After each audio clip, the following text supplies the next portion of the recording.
I assert that if you're not in the present moment, you're running a program, right? And paying attention is being present. And it's a skill just like anything else. The more you practice it, the better you get at it. And you know when someone's present with you in your life because they're paying attention to you. And you know when they're not present with you because they're not paying attention to you. So, where you place your attention is where you place your energy. So if you have all of your attention in the present moment, you're conserving a lot of energy to create with.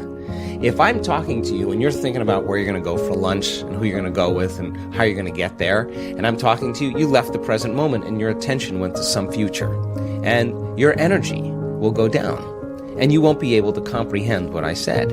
If you start thinking about what you should have said at the staff meeting 3 days ago, and I'm talking to you and your mind is back in the past, you're siphoning energy out of the present moment into the past. So people are constantly siphoning their energy into a familiar past or a predictable future because that's where their attention is.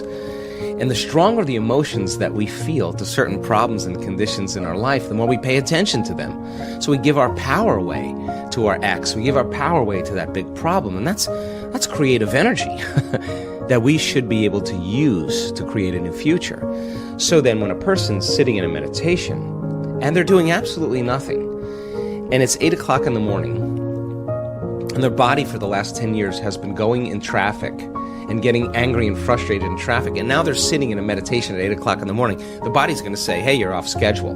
I'm used to suffering and getting angry here. Yeah. So the body's going to start looking for that emotion, and it's going to start influencing the mind, and you're going to start getting images and memories just so you can feel that emotion. Like now the person's back in the past, but if they become aware that they're siphoning energy out of the present moment into the past, and they settle the body back down into the present moment, that's a victory.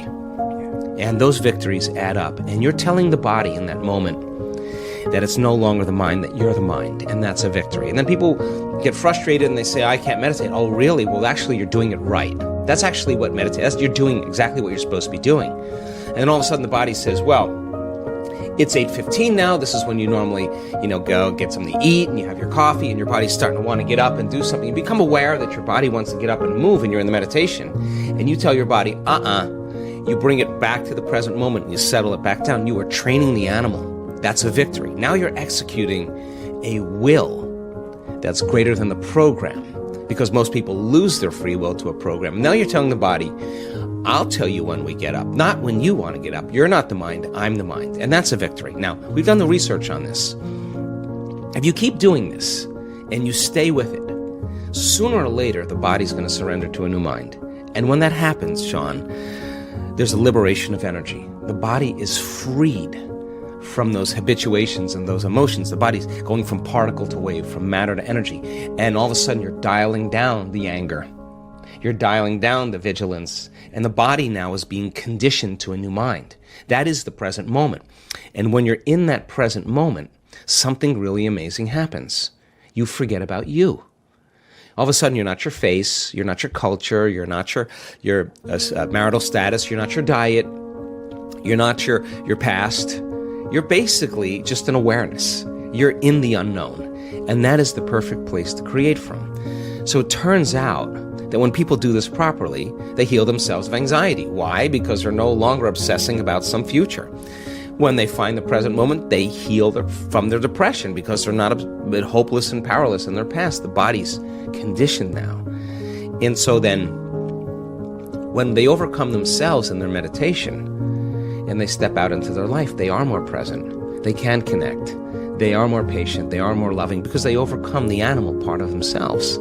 And the beauty behind that is that all of a sudden, you're not predictable. All of a sudden, something's different about Sean. He's not, I'm noticing he's not behaving the same way. You're out of the known, right? You're in the unknown. And all of a sudden, it's no longer what you're saying to them. It's who you are. They're just kind of scratching their head going, hey, he looks like he's really happy. I want some of that. And now we're out of the philosophical, theoretical realm. We're in the practicum, which is where really the magic happens. So the eternal present moment, the sweet spot of the generous present moment, is the place we can create from. And when we're there, we disconnect from our bodies. We become nobody. We disconnect from people in our lives. We're not thinking about our ex or our boss. We are no one. We're not thinking about our cell phone or computer. We are no thing. We are not thinking about where we live, where we work, where we sleep. We are nowhere. And we're not thinking about the predictable future and the familiar past. We're in no time. And when you're disconnecting or dissociating from everything known, you're in the unknown, and that's where the magic happens. So if you're sitting in your meditation and your brain is going, you can't quit, it's too hard, you're becoming familiar with those thoughts, that's a meditation. There's no such thing as a bad meditation. There's just overcoming yourself.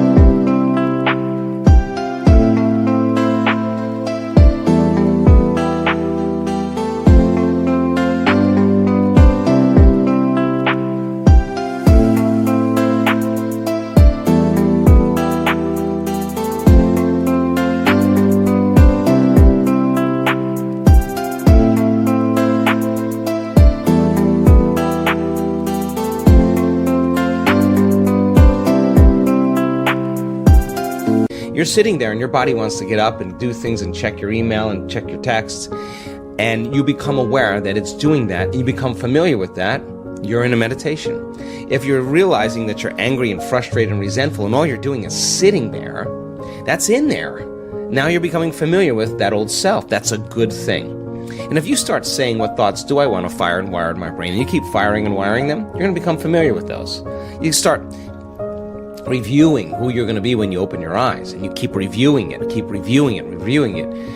You keep firing and wiring, it's going to become familiar to you. And if you trade resentment and impatience for gratitude and freedom and joy, and you start making those chemicals in your meditation every single day, I swear to you, you'll get familiar with that.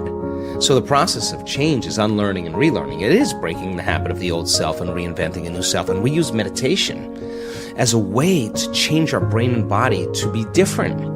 Be greater than the environment, be greater than our emotions and habits, and be greater than the predictable future and the familiar past. So meditation is a way then to get us in the right state of mind and body. So when we present ourselves to the world, we're a better expression of it. And then practicing and staying aware your entire day so that you can actually master something about yourself. Now, what's the side effect of that? You're more in love with you because you overcame you. And as you overcome, and you keep overcoming, you're going to become somebody else. And so the beauty behind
then your life begins to change in really mysterious and unusual ways.